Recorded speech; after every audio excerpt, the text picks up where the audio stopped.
Bismillahirrahmanirrahim. Pada kesempatan kali ini kita akan melanjutkan pembahasan dalam topik aljabar linear terapan khusus untuk subtopik model ekonomi Leontief. Ya, seperti biasa di sini saya uraikan sedikit tentang prasyarat dari dalam mempelajari konsepnya. Yang pertama adalah sistem persamaan linier dan juga tentang matriks ya. Nah, model Leontief ini secara garis besar gitu ya, ada dua jenis.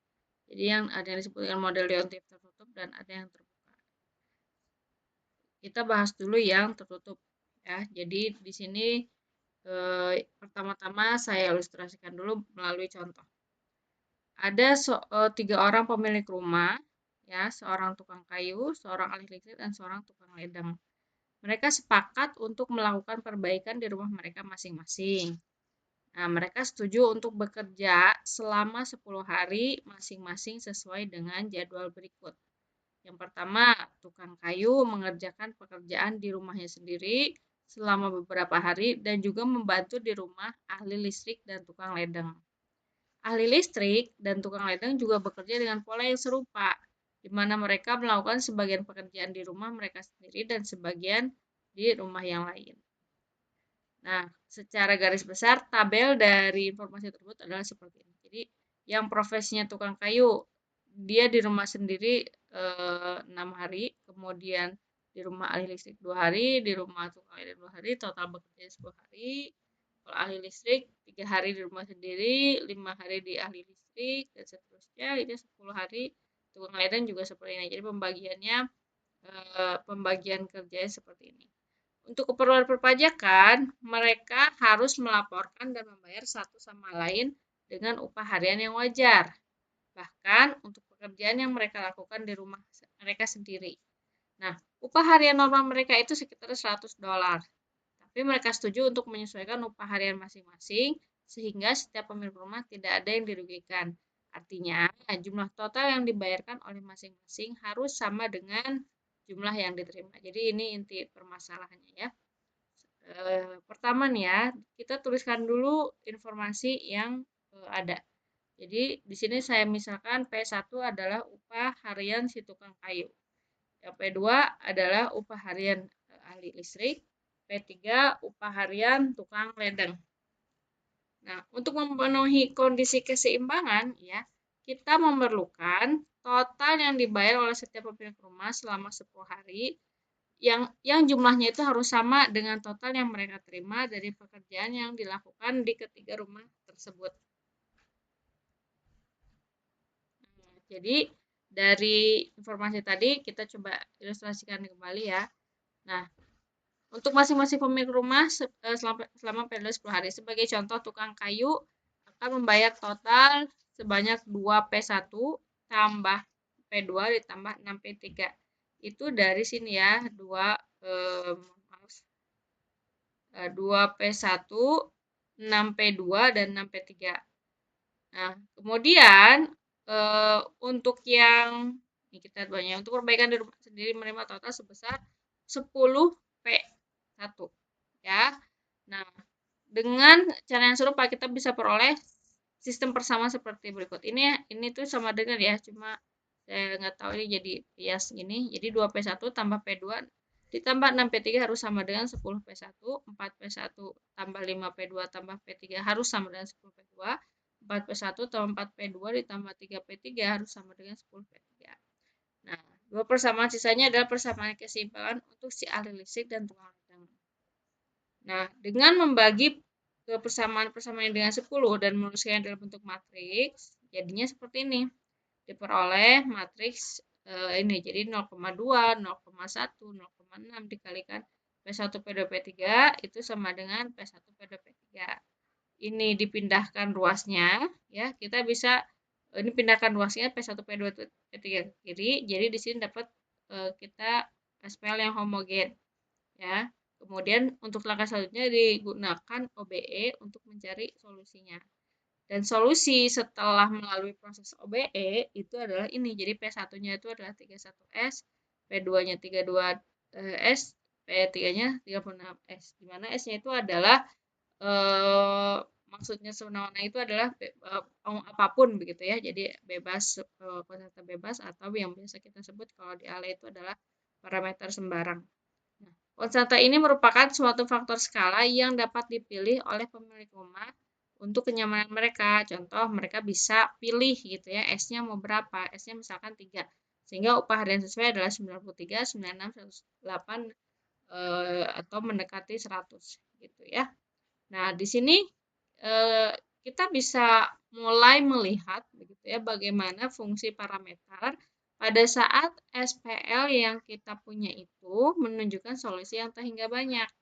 Ya, di sini kita bisa menentukan bahwa solusi tak hingga banyak itu tidak hanya harus sembarang gitu ya atau bebas maksudnya ya si parameternya, tapi dia akan memberikan suatu pola pada solusi yang kita peroleh. Ya, jadi di sini kita bisa menentukan kira-kira harus seperti apa dari masing-masing solusi tersebut sehingga keterkaitan dengan yang lainnya bisa menjadi solusi untuk SPL. Nah, di sini adalah ya detail dari yang tadi saya jelaskan ya. Jadi silakan kalian coba artinya proses tadi gitu ya. Proses tadi itu adalah merupakan suatu cara yang bisa dilakukan dalam memodelkan suatu permasalahan gitu ya. Nah, untuk periode waktu yang tertentu misalkan ya ini masih serupa sebenarnya seperti tadi. PI itu adalah harga yang dikenakan oleh suatu industri, taruhlah ya ke I untuk total outputnya. Kemudian EIJ itu adalah bagian dari total output industri ke J yang dibeli oleh industri ke I. Nah, untuk IJ sama dengan 1, 2 sampai K menurut definisi kita punya seperti ini nih, ini didefinisikan seperti ini PIJ, EIJ dan seterusnya gitu ya. Ini adalah uraian bagaimana proses yang tadi itu bisa diperoleh. Gitu. Nah, pada akhirnya nanti kita akan punya hubungan ini, ada suatu matriks E, ya matriks E P itu harus yang nilainya harus sama dengan P. Di sini kalau di contoh yang tadi yang isinya adalah banyaknya hari gitu ya yang tadi. Nah, ini 0,2 P1, 0,1 P2 dan seterusnya ini adalah matriks E. Oke, nah dengan cara yang apa namanya manipulasi matriks biasa kita bisa peroleh bahwa kalau ini pindah ruas, 1 min EP sama dengan 0, kemudian kita cari solusinya nanti bisa diperoleh nilai P yang tidak trivial gitu ya. Nah, tetapi ada catatan, agar model ekonomi yang kita punya itu masuk akal, kita memerlukan lebih dari sekedar fakta bahwa persamaan 3 yang tadi yang I min E, P sama dengan P itu punya solusi non-trivial untuk P. Kita juga memerlukan harga PI dari K output yang nilainya non-negatif. Kondisi ini dinyatakan sebagai P-nya itu harus selalu lebih besar sama dengan 0. Hal ini membuktikan bahwa solusi tak trivial dari persamaan yang tadi itu ada yang memenuhi kondisi ini sedikit lebih sulit daripada hanya menunjukkan bahwa solusi itu ada gitu ya. Nah, pembuktiannya tidak saya cantumkan di sini ya. Jadi di sini adalah teorema yang menggambarkan kondisi yang tadi. Jadi lebih singkatnya ya supaya tidak terlalu tadi penjelasannya cukup panjang gitu. Tapi jika dipersingkat bentuknya hanya teorema seperti ini. Jadi yang pertama, apabila E adalah matriks pertukaran ya, pertukaran informasi ya bergantung dari kondisinya seperti apa. Seperti yang tadi ya, pertukaran posisi gitu ya dari si tukang kayu ini di sini berapa hari, di sana berapa hari dan seterusnya gitu ya.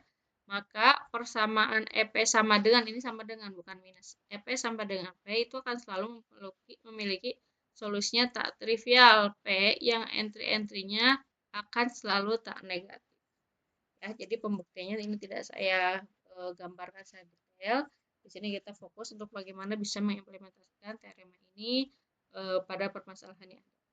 Nah, kemudian misalkan E adalah matriks pertukaran sehingga untuk beberapa bilangan bulat positif M, semua entry E pangkat M itu nilainya positif.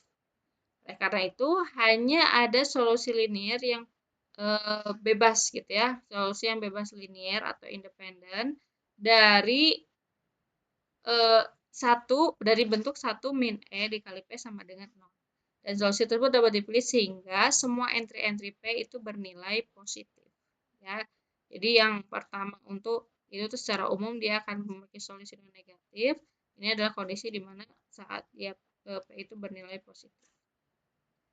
Itu adalah jadi langkah untuk memecahkan permasalahan model ekonomi relatif terbuka itu kita buat suatu matriks dulu ya, dirangkum dulu informasinya apa, kemudian buat matriks pertukaran E, kemudian dikalikan dengan kita buat P itu menggambarkan apa gitu ya, variabel P itu pada kasus yang kita punya menggambarkan apa, nanti kita cari solusi P-nya berapa, hasilnya berapa gitu ya, itu untuk model ekonomi relatif terbuka. Nah, sekarang yang tertutup. Nah, sekarang yang terbuka, perbedaannya adalah kalau misalkan yang tertutup itu output dari industri hanya didistribusikan di antara mereka sendiri gitu ya. Jadi industri di sini bisa seperti yang tadi ya. Jadi permasalahan lingkup kecil gitu. Jadi ini supaya lebih umum saja. Kemudian di model ekonomi relatif terbuka itu dia selalu berusaha untuk memenuhi permintaan luar terhadap output tersebut.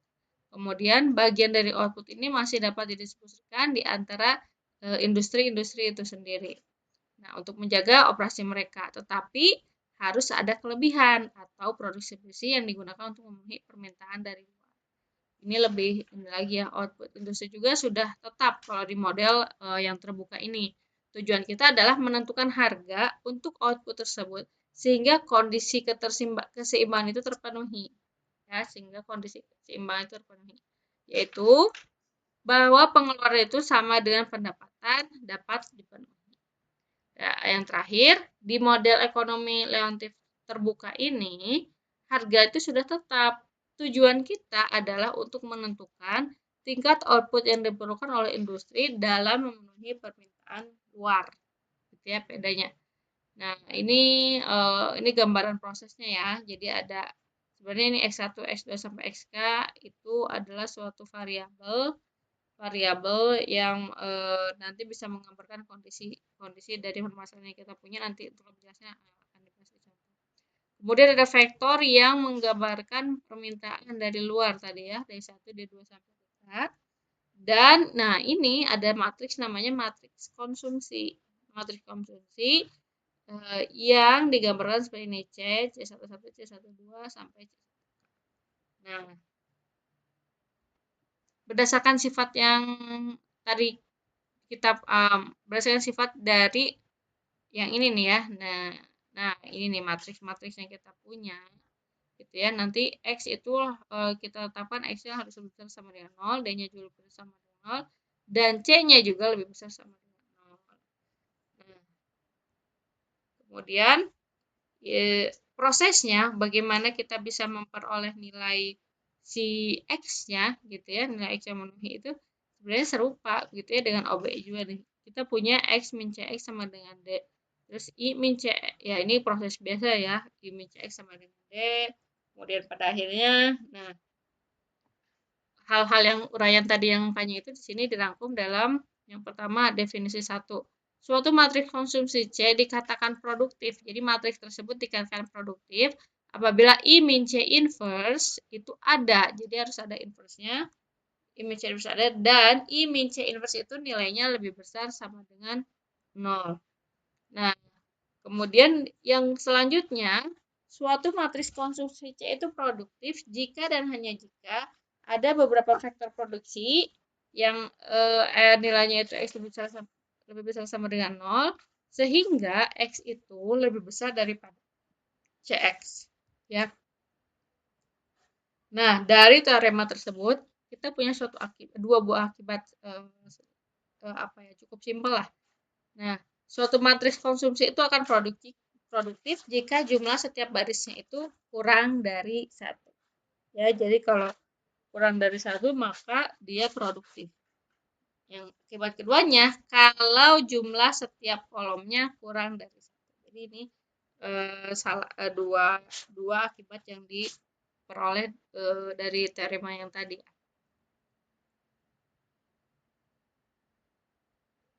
Jadi kalau saya kasih gambaran, ini adalah misal XI itu menggambarkan total output dari sektor I, CIJ input yang dibutuhkan dari sektor J, total permintaan yang harus dipenuhi. Ini kita punya X, punya C, punya D. Nanti kita bisa peroleh nilai X. Nah, kita ke contoh ya. Suatu kota memiliki 3 industri utama. Ada operasi penambangan batu bara, pembangkit listrik, dan rel kereta api. Untuk menambang batu bara senilai $1, operasi penambangan harus membeli listrik senilai $0,25. Nah, untuk menyalakan peralatannya, dan 0,25 untuk transportasi pengiriman. Untuk menghasilkan listrik senilai $1, pembangkit listrik itu membutuhkan batu bara sebesar 0,65 untuk bahan bakarnya, 0,05 dari listriknya, dan 0,05 untuk transportasi. Untuk menyediakan transportasi senilai $1, rel kereta api membutuhkan batu bara senilai 0,55. Ya, untuk bahan bakar listrik senilai 0,1. Nah, itu tambahan aja. Pada minggu tertentu, operasi penambangan batu bara menerima pesanan senilai $50.000 dari luar kota. Dan pembangkit listrik menerima pemesanan senilai $25.000 listrik dari luar kota. Di sini diasumsikan tidak ada permintaan luar untuk rel kereta api lokal. Berapa banyak yang harus diproduksi oleh masing-masing dari 3 industri tersebut dalam minggu itu untuk memenuhi permintaan mereka sendiri. Setidaknya memenuhi permintaan mereka sendiri ya. Nah, oke. Jadi kita gambarkan dulu permasalahannya ya, dibuat dalam tabel. Jadi di sini kita misalkan tadi X1 ya, ada X1, ada X2, ada X3. X1 itu adalah nilai dari total output penambangan batu bara. Nah, yang X2 ini sama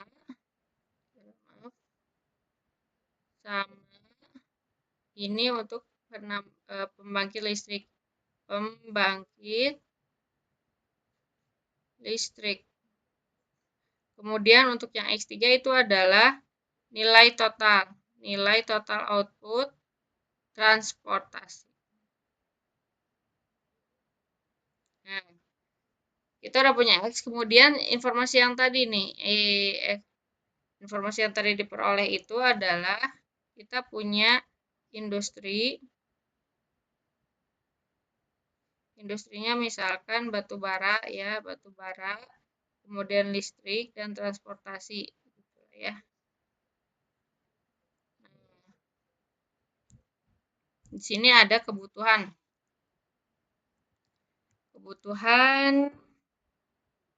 untuk yang batu bara, kita lihat dulu ya.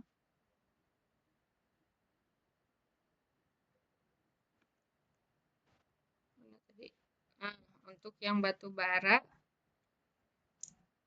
kebutuhannya itu batu bara terhadap batu baranya itu 0, kemudian batu terhadap listrik 0,65 dan terhadap transportasi 0,55. Nih, jadi ini terhadap batu bara lagi itu 0, terhadap listrik itu 0,65.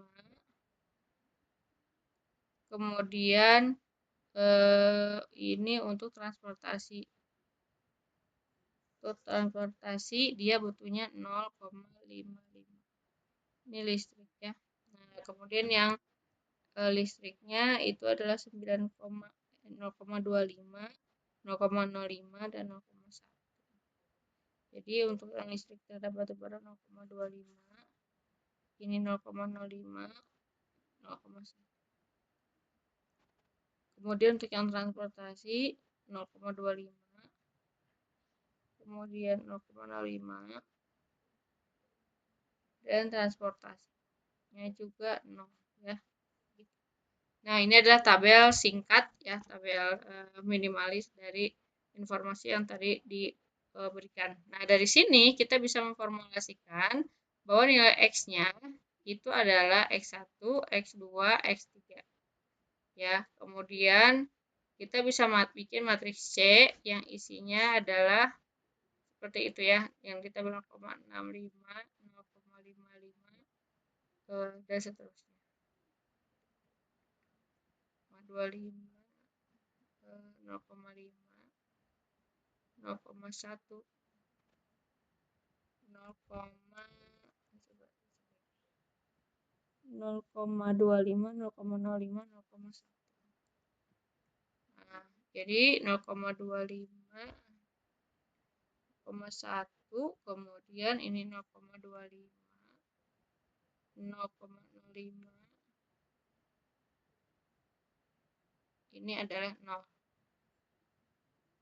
Gitu ya. Jadi ini yang informasi yang diperlukan. Kemudian untuk yang D-nya, demand-nya itu ada 102.087 dan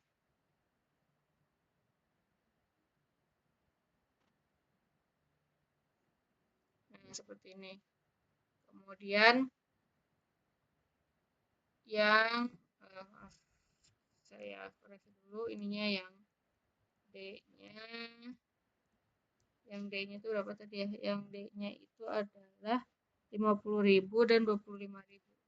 50.000 dan 25.000. 25.000 ya. Dan yang terakhirnya 0. Nah, kita udah punya X, C, dan D. Langkah selanjutnya kita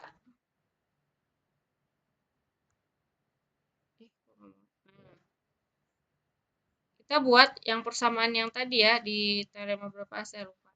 Jadi kita buat I min C dikurangi X sama dengan ya, ini setelah identitas dikurangi C, kita bisa peroleh yang tadi itu 1, 0,65, 0,55, 0,25, 0,95, min 0,1. Ini min 0,25, min 0,5, ini. Oke. Nah, ini dikalikan dengan X1, X2, X3. Hasilnya itu adalah matriks D yang isinya tadi itu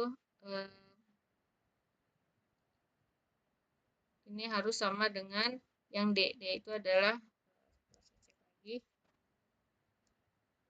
50.000 dan 25.000. Ini hasilnya harus sama dengan 50.000 dan 25.000. Nah, dari sini kita bisa menggunakan metode apapun ya untuk mencari nilai X, faktor atau OBE gitu ya. Nah, di sini kalian tinggal cari nilainya. Jadi X-nya itu berapa dalam bentuk faktor. Ya, jadi ini adalah